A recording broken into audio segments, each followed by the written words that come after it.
मुंबई गोवा राष्ट्रीय महामार्गाचं काम गेले 12 वर्षांपासून चर्चेचा विषय ठरतोय आणि कोकण मार्गावरील मुंबई गोवा राष्ट्रीय महामार्ग अद्यापही अपूर्ण अवस्थेत असलेला पाहायला मिळतोय।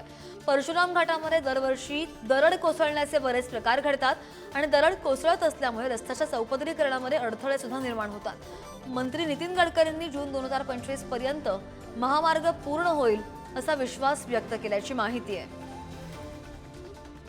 आपण उभे आहोत मुंबई गोवा राष्ट्रीय महामार्गावर परशुराम घाटामध्ये आणि नुकतंच केंद्रीय रस्ते वाहतूक मंत्री नितीन गडकरी यांनी जाहीर केलेलं आहे की मुंबई गोवा राष्ट्रीय महामार्ग हा जून अखेरीपर्यंतच पूर्ण होईल। परंतु सध्या जर आपण परशुराम घाटातली ही जी परिस्थिती बघितली तर घाटामध्ये अद्याप हे काम मोठ्या प्रमाणात प्रलंबित आहे।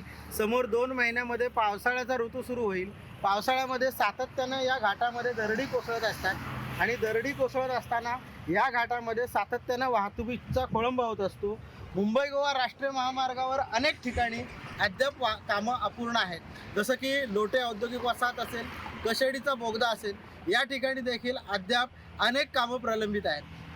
दुपदरी मार्ग जरी पूर्ण झाला असला तरी चौपदरीकरणाचं काम मात्र अद्याप अपूर्णच आहे। आणि अशा परिस्थितीमध्ये केंद्रीय मंत्री नितीन गडकरी यांनी केलेली घोषणा सत्यात उतरणार आहे का, अशी आता अपेक्षा ही या ठिकाणी कोकणवासी व्यक्त करत आहेत। परंतु जर कोकणातल्या या मुंबई गोवा महामार्गाची सध्याच्या कामाची परिस्थिती होती तर अतिशय कुर्मगतीने काम सुरू आहे। पुढार न्यूजसाठी अनुज जोशी, रत्नागिरी।